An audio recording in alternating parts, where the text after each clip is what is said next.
dia, queridas amigas, queridos irmãos.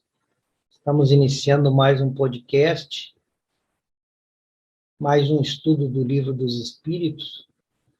Hoje, na nossa aula número 73. E hoje nós vamos tratar da ação dos espíritos sobre os fenômenos da natureza. Lembrando que esse tema, ele é abordado na continuação lá do capítulo 9, que nós estamos estudando, que trata da intervenção dos espíritos desencarnados sobre o nosso mundo físico. Esse capítulo lá vai estar na parte segunda do Livro dos Espíritos. A primeira pergunta desse tema, que vai ser levada até os espíritos, é a de número 536, quando então é perguntado: os grandes fenômenos da natureza, os que se considera como uma perturbação dos elementos, são devidos a causas fortuitas ou têm um fim providencial? E a resposta dos espíritos é que tudo tem uma razão de ser. Nada acontece sem a permissão de Deus. Ou seja, não pode haver causas fortuitas, né? Pode haver causas naturais. Ou pode haver efeitos, né, de uma lei que já está prevista por Deus. Mas em tudo tem a providência divina. Porque tudo que acontece ao nosso redor tem um propósito, né? Não há nada jogado ao acaso. Tudo está sob controle das leis de Deus. Ou, se preferirmos, né, da providência divina.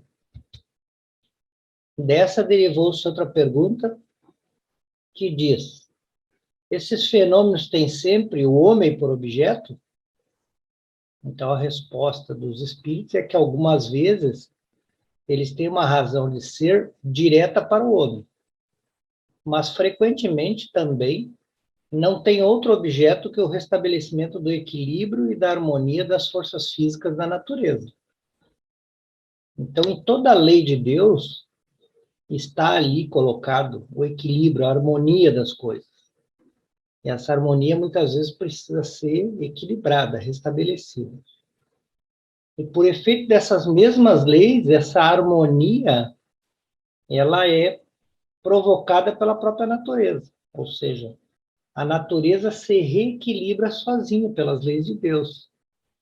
Então, muitas vezes, fenômenos da natureza, elas realmente têm o propósito, uma razão direta de atingir o homem no sentido de provocar ele uma experiência de aprendizagem.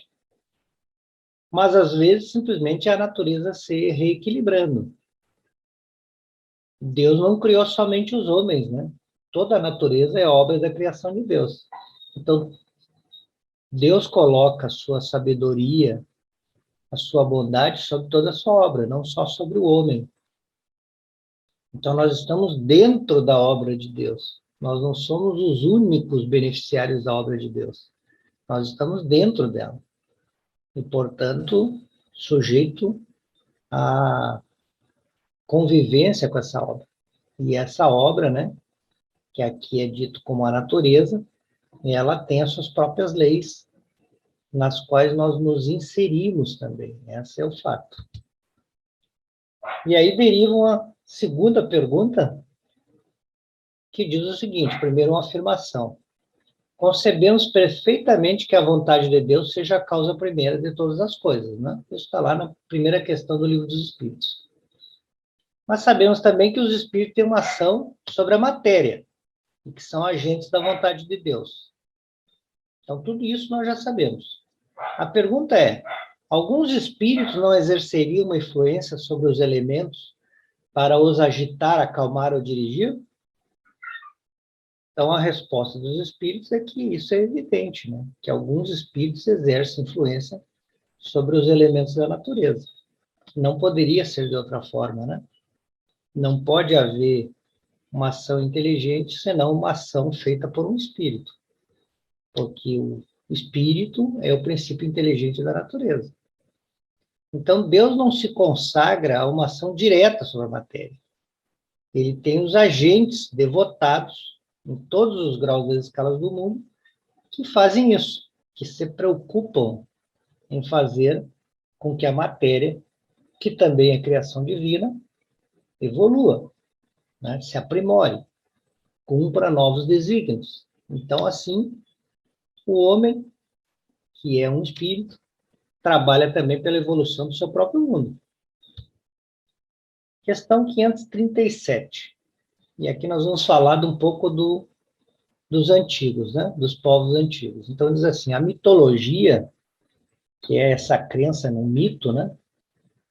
A mitologia dos antigos é inteiramente fundada sobre as ideias espíritas, com a diferença de que eles olhavam os espíritos como divindades. Então, os antigos também acreditavam, né, em o que eles chamavam deuses, né, ou divindades, deuses, que nada mais eram do que espíritos, né, que eles tomavam a conta de seres celestiais. Então, esses antigos, eles representavam os deuses com atribuições especiais, né? Então, um deus, ele estava encarregado do vento, o outro do raio, o outro da vegetação ou da plantação, né? A pergunta é, essa crença é destituída de fundamento? Ou seja, essa crença de que os espíritos têm atribuições especiais, né? Que uns estão exclusivamente encarregados do vento, outro do raio. Ela tem fundamento ou não tem? E a resposta que os espíritos nos dão é que ela é tão destituída de fundamento que está ainda bem abaixo da verdade, ou seja, ela não procede, né? Essa crença, né? Os espíritos não têm atribuições especiais. Os espíritos podem ocupar por algum momento alguma atribuição, mas nós já aqui nos debruçamos sobre essa evolução que nós espíritos realizamos e já constatamos através dos nossos estudos que todos os espíritos têm vidas semelhantes, né? Existências semelhantes. Ou seja, nós partimos de um princípio, quando somos simples ignorantes, e vamos buscando o nosso aperfeiçoamento. Então, todos os espíritos passam por essa, vamos dizer assim, por esse caminho. Não há como haver espíritos que serão sempre responsáveis, por exemplo, pela ação dos raios. Embora nós já tenha visto na questão anterior que os espíritos têm ação sobre os fenômenos da natureza, mas são atribuições temporárias. São situações que se dão em determinados momentos da vida, que nós vamos ver mais adiante. Então, deriva dessa pergunta a seguinte: pela mesma razão, poderia então haver espíritos habitando o interior da Terra e predizindo seus fenômenos geológicos? A resposta é: esses espíritos não habitam positivamente a Terra, mas presidem e dirigem segundo suas atribuições. Um dia tereis a explicação de todos esses fenômenos e os compreendereis melhor. Bom, aqui primeiro que os espíritos colocam para nós que a gente ainda não tem condição de entender todos esses questionamentos feitos à época, né? Algumas coisas a obra complementar tem nos trazido muita colaboração no sentido de nós entendermos, né? A própria Gênese lá já vai nos explicar bastante coisa, mas a gente tem que entender que nós temos um limite de compreensão. O que nos permite concluir?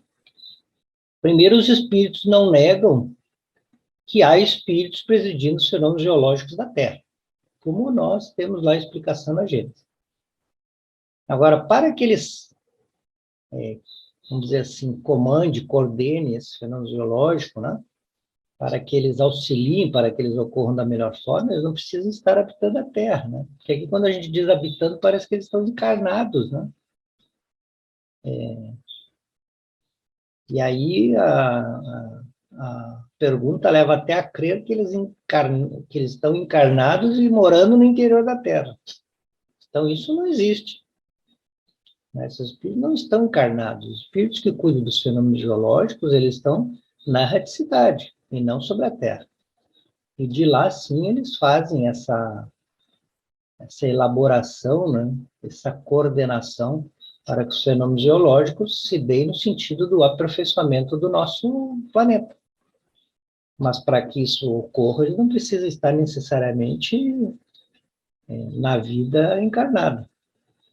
Então, sim, existem espíritos que são responsáveis pelos fenômenos geológicos da Terra, mas eles não estão aqui sobre a Terra. Eles fazem isso, né? Eles realizam suas atribuições de outros locais na erraticidade, né? E com o tempo nós vamos entendendo melhor isso. Na questão 538, é perguntado: os espíritos que presidem os fenômenos da natureza formam uma categoria especial no mundo espírita? São seres à parte ou espíritos que estiverem encarnados como nós? Bom, nós já comentamos na questão anterior, né? Não existem espíritos com atribuições especiais que vão ter um processo de evolução diferente de nós. Na verdade, não existe categoria especial de espírito, né? Todos nós somos iguais.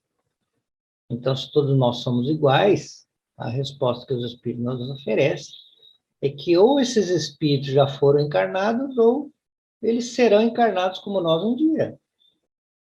Ou seja, o processo de reencarnação, ele é um processo necessário à evolução de qualquer espírito. Então, os espíritos que hoje têm essa atribuição, ou já reencarnaram, ou vão reencarnar. O que nos leva a ter certeza que eles estão na erraticidade, né? Eles estão entre uma encarnação e outra. Mas eles não têm nenhuma diferença em relação a nós. Como eu disse, são atribuições temporárias. Nós nos ocupamos de tarefas para que nós possamos realizar da melhor forma a nossa evolução. Isso quando nós estamos encarnados e quando nós estamos desencarnados. Aqueles de nós que já têm o propósito de se melhorar, se ocupa, arruma atribuição.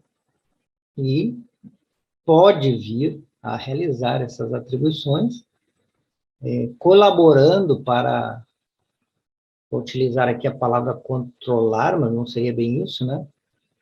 Auxiliar os fenômenos da natureza para que eles se deem da melhor forma, né? De acordo com a vontade de Deus.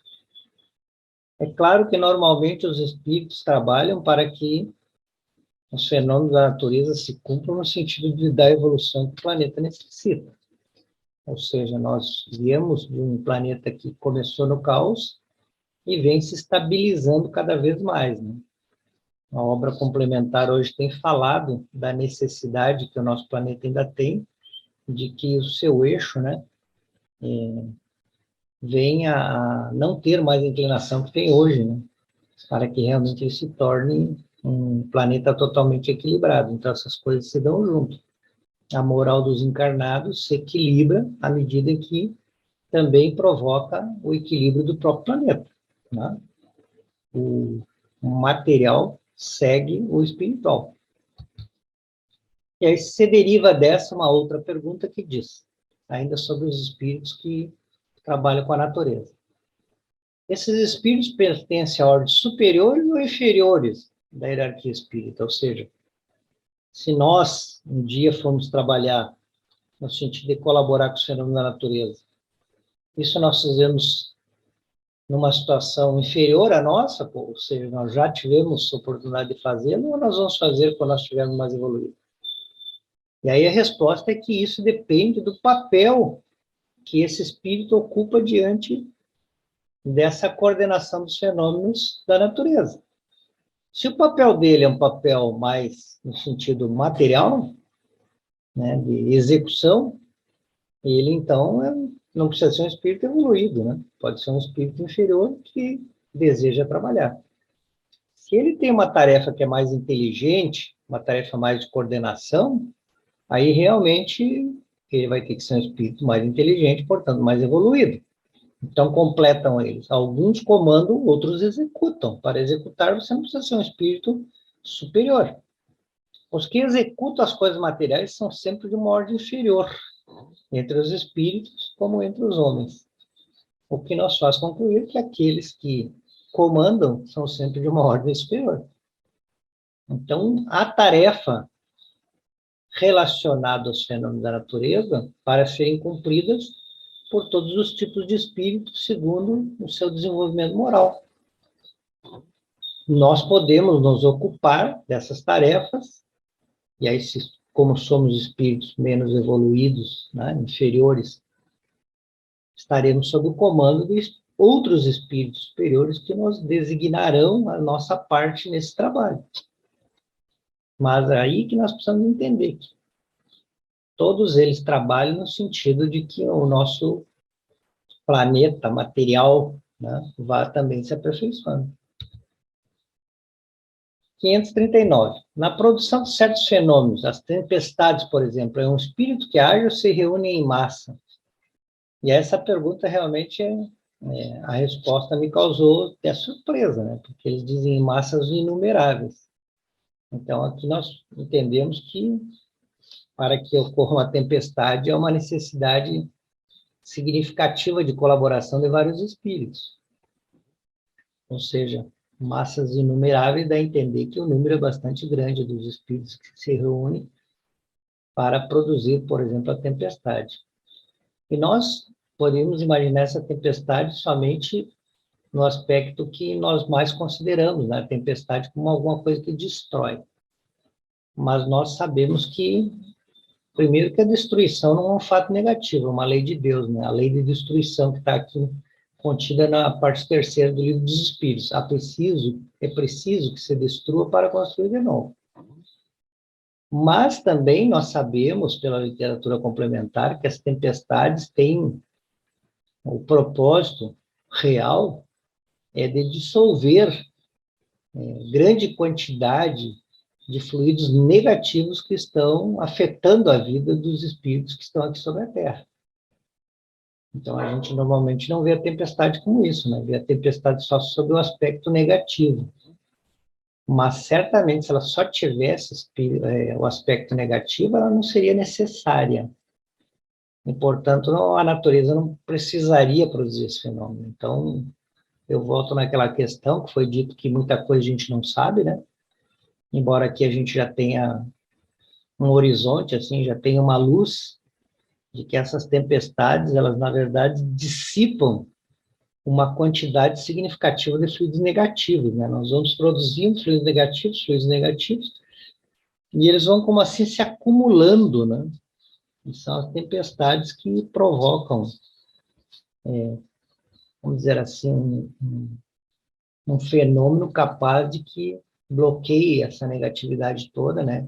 Desmanche, vamos dizer assim, né? Dissipe toda essa negatividade para que ela não nos sufoque aqui no planeta Terra. Então, muitos espíritos se reúnem nesse sentido de provocar esse fenômeno que é natural, não tem nada de milagroso, né? Nós sabemos que as tempestades, elas têm causas que as formam, né? Que é exatamente a questão do acúmulo, né? De elétrons nas nuvens.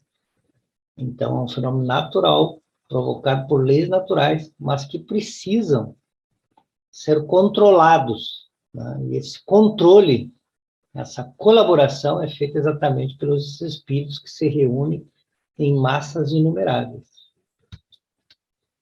Próxima questão pergunta: os espíritos que exercem uma ação sobre os fenômenos da natureza agem com conhecimento de causa, em virtude do seu livre-arbítrio, ou por impulso instintivo e refletido?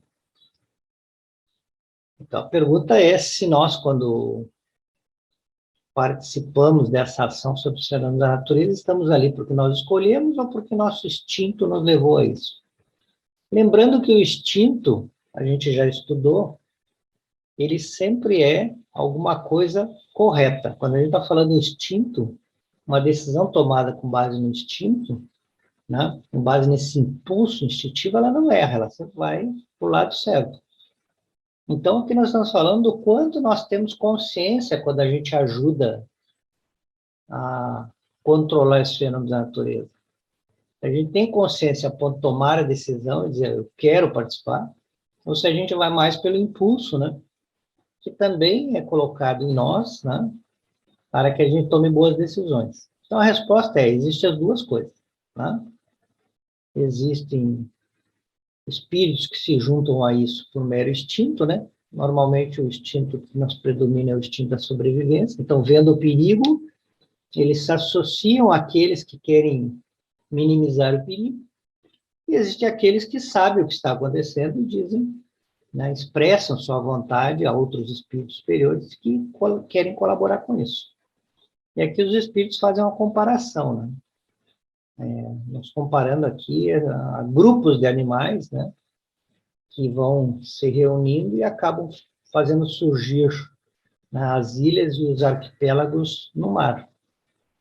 É uma coisa instintiva, mas ali não existe só instinto, né? A gente sabe que existe também a ação inteligente, que normalmente vem dos espíritos que estão na reticidade. Então, a coisa se dá num combinado, né? Num combinado entre aqueles que sabem o que estão fazendo e aqueles que estão agindo no propósito de garantir a vida, né? De sobreviver, né? O instinto de conservação. As duas coisas ocorrem.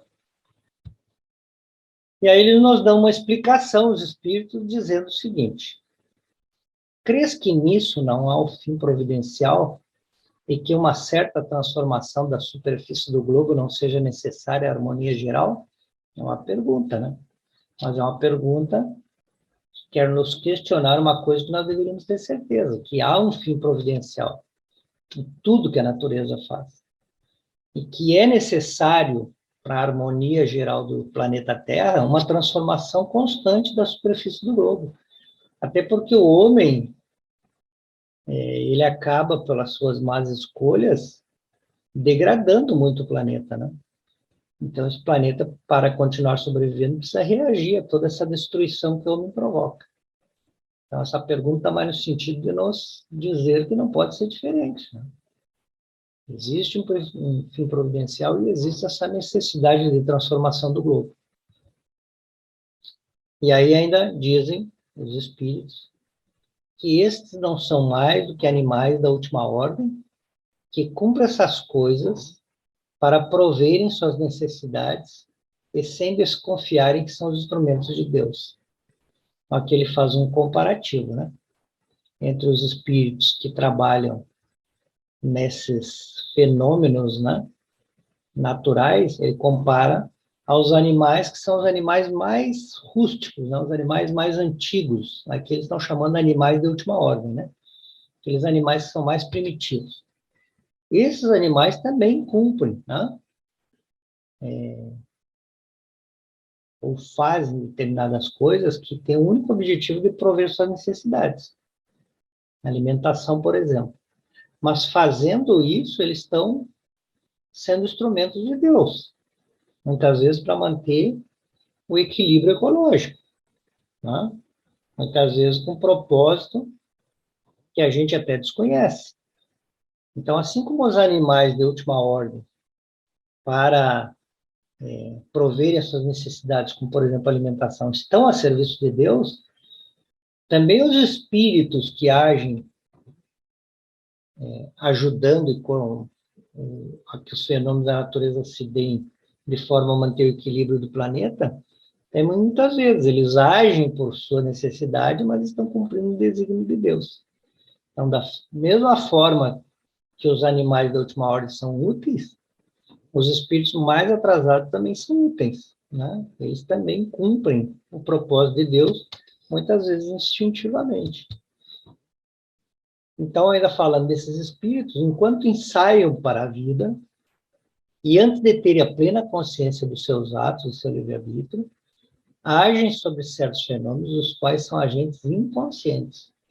Veja, ele está falando dos espíritos, então, bastante imperfeitos ainda, né? Que mesmo antes de começar a ter essa plena consciência dos seus atos, eles já estão colaborando com a harmonia do nosso planeta. Então, esses espíritos imperfeitos, primeiro eles executam. Mais tarde, né, quando eles reencarnarem, quando eles evoluírem, quando a inteligência deles já estiver mais desenvolvida, eles podem comandar e até dirigir as coisas do mundo material. Mesmo quando voltarem para a reticidade, como eles já vivenciaram na condição de colaboradores essa manifestação dos fenômenos da natureza, eles estão preparados para comandar ou dirigir, né? E quando eles se tornarem capazes de dirigir as coisas do mundo material, né, na maioria das vezes vivendo na reticidade, eles também vão se preparando para mais tarde ainda poder dirigir as coisas do mundo moral. Então, aqui nós percebemos que há um caminho para todos nós percorrermos, né? Se esse é o caminho que outros espíritos percorrem, é também o nosso. Nós podemos, a partir dessa afirmação, dizer que nós também já agimos inconscientemente, né? Sem a plena consciência do nosso livre-arbítrio, para cumprir os desígnios de Deus, né? Primeiro executamos.